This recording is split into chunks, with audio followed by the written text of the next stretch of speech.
Hi hello welcome to opinion matters channel. నేను mister B. ఈ video topic ఏమిటి అంటే ఈ స్ఫూర్తిని పాఠంగా చెప్పించండి అమాత్య.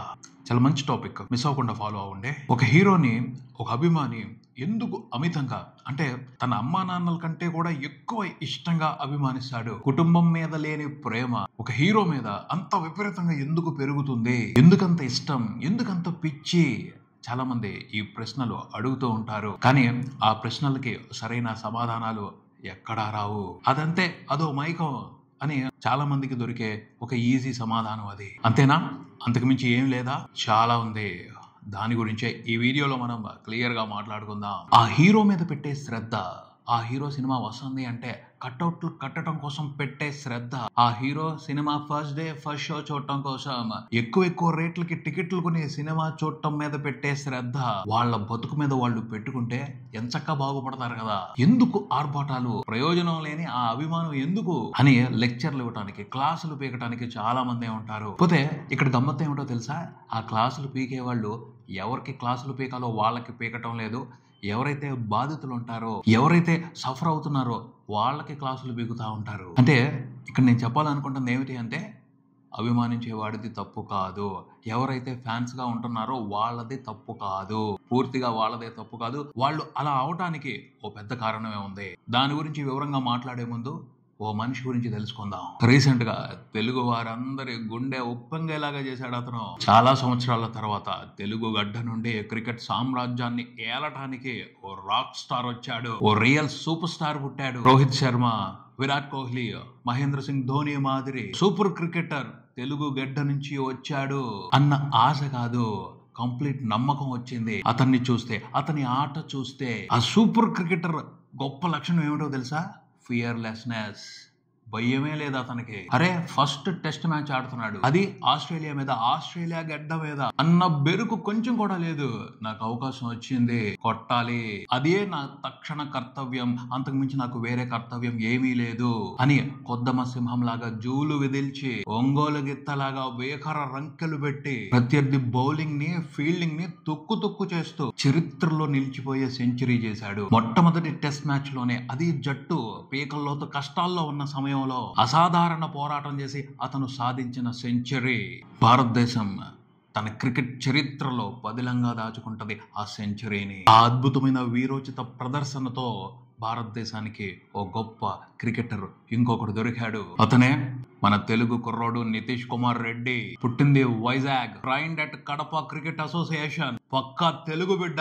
పోతే నితీష్ సాధించిన గొప్ప వెనక ఎన్నో భావోద్వేగాల మజిలీలో ఉన్నాయి. సెంచరీ పూర్తయిన తర్వాత గ్యాలరీలో ఉన్న తండ్రి కళ్ళల్లో నీళ్లు చూస్తే గుండె ఉప్పొంగింది. మా నాన్ననే గర్వపడేలా చేయటం కోసమే కష్టపడ్డాను, ఇంకా కష్టపడతాను అని అల్టిమేట్ స్టేట్మెంట్ ఇచ్చాడు నితీష్ కుమార్. అతని మాటల్లో కంప్లీట్ సాటిస్ఫాక్షన్ ఉంది. అలాంటి సంతృప్తికరమైన మాటలు వింటుంటే ఎవరికైనా ఇన్స్పిరేషన్ వస్తుంది. ఎందుకు అతను అలాంటి స్టేట్మెంట్ చేశాడు అంటే, అతను క్రికెటర్ గా ఎదగడం కోసం అతని అమ్మా నాన్న త్యాగాలు చేశారు. తండ్రి ముత్యాల రెడ్డి కొడుకుని క్రికెటర్ గా చూడటం కోసం ఉద్యోగానికి వాలంటరీ రిటైర్మెంట్ ఇచ్చి కొడుకు కోసం తప్పించాడు. అతనికి ఏమి అవకాశాలు ఇవ్వాలి, ఎలాంటి ఫెసిలిటీస్ ఏర్పాటు చేయాలి అనే దానికోసమే పరితపించాడు. నితీష్ ఏకాగ్రత తగ్గనివ్వకుండా, ఎటువంటి డిస్టర్బెన్స్ లేకుండా సాధన కంటిన్యూ చేసే విధంగా ఏర్పాట్లు చేసి పెట్టాడు. అందుకోసం ఆ తండ్రి, ఆ కుటుంబం మొత్తం కష్టపడ్డారు. అది ముందు నితీష్ కి స్ఫూర్తిని నింపింది. ఎస్, నా కోసం నేను కష్టపడాలి, నా కుటుంబం కోసం నేను కష్టపడాలి, ఉన్నతంగా ఎదగాలి అన్న స్ఫూర్తి పెంచుకున్నాడు. ఆట నుండి ఏ విధంగానూ డీవియేట్ అవ్వకుండా ఫుల్ ఫోకస్డ్ గా సాధన చేశాడు, సాధించాడు, గొప్ప క్రికెటర్ అయ్యాడు. ఆ తండ్రి కొడుకు ప్రతిభను గుర్తించాడు, అతన్ని క్రికెటర్ గా మలిచేందుకు ఎంతో బాధ్యతగా వ్యవహరించాడు. అందుకే ఇప్పుడు దేశం గర్వించదగ్గ మరో క్రికెటర్ ఉద్భవించాడు తెలుగు నేల నుండి. సో ఇక్కడ అర్థం చేసుకోవాల్సింది ఏమిటి అంటే, పిల్లలు వాళ్ళంతట వాళ్ళే ప్రయోజకులు అవ్వలేరు కూడాను. వాళ్ళకి సపోర్ట్ కావాలి. ఎంత ప్రతిభ ఉన్నా ఆ ప్రతిభ నైపుణ్యంగా మారటం కోసం శిక్షణ అవసరం. అందుకు అనువైన పరిస్థితులు ఏర్పాటు చేస్తేనే ఎవరైనా సరే సాధకులు అవుతారు. అంటే పిల్లలు ప్రయోజకులు అవ్వాలి అంటే మొదటి బాధ్యత పేరెంట్స్ దే. లేదు వాళ్ళకి తెలియదు, ఆ తర్వాత బాధ్యత టీచర్స్ దే. చదువు చెప్పేది ఎందుకు? జ్ఞానాన్ని పెంచడం కోసం, వాళ్ళలో స్ఫూర్తిని రగిలించడం కోసం, మంచి మంచి లక్ష్యాలు ఏర్పాటు చేసుకోవడం కోసం. ఆ రకమైన స్ఫూర్తి నింపాల్సింది ఎవరు? తల్లిదండ్రుల తర్వాత గురువులే. కానీ మన ఎడ్యుకేషన్ సిస్టమ్ చాలా గొప్పగా నడుస్తూ ఉంటది. ఫీజుల కోసం, ర్యాంకుల కోసం, బట్టి కొట్టడం కోసం, ఉద్యోగాలు తీసుకోవడం కోసం మాత్రమే ఇలా కొన్ని కాంప్రమైజ్డ్ వ్యవహారాల కోసమే ఎడ్యుకేషన్ సిస్టమ్ నడుస్తూ ఉంటుంది. ఎక్కువ మంది ఒక మెకానికల్ గానే చదువు చెప్తారు, మిషన్స్ నే తయారు చేస్తున్నారు, లేకపోతే పట్టించుకోకుండా వాళ్ళని దేశం మీద సమాజం మీద మీ ఇష్టం వచ్చినట్టు బతకండి అని వదిలేస్తున్నారు. చాలా తక్కువ మంది మాత్రమే శ్రద్ధ తీసుకుని పిల్లల్ని సాధకులుగా గొప్పవారుగా తీర్చిదిద్దుతున్నారు, తీర్చిదిద్దే అవకాశం తీసుకుంటున్నారు. ఎవరో ఒకళ్ళు సపోర్ట్ చేయకపోతే, ఎవరో ఒకళ్ళు ప్రోత్సహించకపోతే ఎవరికైనా వాళ్ళకి వెళ్లే దారి ఎలా తెలుస్తుంది, వెళ్ళాలనుకునే లక్ష్యం వైపు పయనం ఎలా సాగించగలుగుతారు? వాళ్ళకి సపోర్ట్ ఇవ్వాలి, లేకపోతే ప్రయోజకులు అవ్వరు. ఇది తప్పు, అటువైపు వెళ్ళొద్దు, ఇది సరైన మార్గం, దీని వైపే ఎన్ని కష్టాలు వచ్చినా నడు, నీ వెనక నేనున్నాను అని గైడ్ చేయాలి. ఒక పద్ధతైన గైడెన్స్ లేకపోతే వాళ్ళకి ఏది నచ్చితే దాన్ని ఇష్టపడతారు, దాని గురించి తెలుసుకుంటారు, దాన్నే నేర్చుకుంటారు. వాళ్ళకి ఏం అర్థం అవుతుందో దాన్నే చేసుకుంటా వెళ్తారు. వాళ్లే వెర్రి అభిమానులు అవ్వచ్చు, అర్థం పర్థం లేకుండా రాజకీయాల మీద మోజు పెంచుకుని పొలిటికల్ ఫాలోవర్స్ అవ్వచ్చు, విలువలేని జీవితాలను గడపచ్చు, వాళ్ళ జీవితానికి ఒక అర్థం అంటూ లేకుండా చేసుకోవచ్చు. ఒక మనిషి ప్రయోజకుడు కాలేదు అంటే అందుకు 100% అతనికి సరైన ప్రోత్సాహం, సరైన సపోర్ట్ దొరకకపోవటమే కారణం. 10% మోనార్కులు ఉంటారు, వాళ్ళని ఎవరు ఏమీ చేయలేము. కొన్ని కోట్ల మంది వెర్రి అభిమానులుగా పిచ్చి పొలిటికల్ ఫాలోవర్స్ గా ఉంటున్నారు, కానీ స్టార్స్ గా, పొలిటికల్ లీడర్స్ గా కొంతమంది ఉంటున్నారు. ఎందుకు అంటే ఇదే కారణం. అభిమానిగా ఉండటం, ఒక ఫాలోవర్ గా ఉండటం చాలా తేలిక, ఒక స్టార్ అవటం మాత్రం చాలా కష్టం. అందుకో క్రమశిక్షణ కావాలి, నిబద్ధత కావాలి, సంకల్పం కావాలి. అవన్నీ ఎలా వస్తాయి? ఓ మంచి గైడెన్స్ ఉన్నప్పుడే వస్తాయి, లేకపోతే వాళ్ళలో వాళ్ళకి ఓ అద్భుతమైన స్ఫూర్తి